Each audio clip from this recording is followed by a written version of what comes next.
आमर ब्रेन ही गोटे एमती अंग जहाँकि सबु प्रकार प्रोब्लेम को सॉल्व कर शक्ति रखे आउ शरीर आई सुपर एक्टिव अंग विषय जानिबा आपणक बहुत फलप्रद हेबो। सेथिपई चलो आज जानिबा मनुष्यर ब्रेन केते ओजन आपण मानकु ओडिया फैक्ट कहबो तो मन दे सुनंतु। गोटे वयस्क व्यक्तिर ब्रेन रो ओजन हेबो 3 पाउंड। 3 पाउंड कहबा गले 1300 बा 1400 ग्राम। ब्रेन 75% पानी रे तैयारी होइथे। शरीर सबुठारु चर्बी भरा अंग ब्रेन ही होइथाय। आमर ब्रेन 40% ग्रे कलर रो होइथाय आउ 60% व्हाइट कलर रो होइथाय। आमर ब्रेन शरीर 2% होई मध्ये 20% ब्लड आउ ऑक्सीजन से ही यूज करिथाय।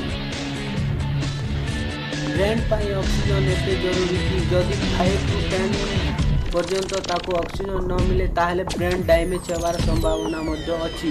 आमर ब्रेन रे दिन को 70,000 विचार आसीथाय। सेतिरु 70% नेगेटिव विचार होइथाय। आमर ब्रेन रे पेन हेबार कोनोसी नोस नाही। तेति पई आमर ब्रेन कोनोसी पेन को अनुभव करि पारे नाही।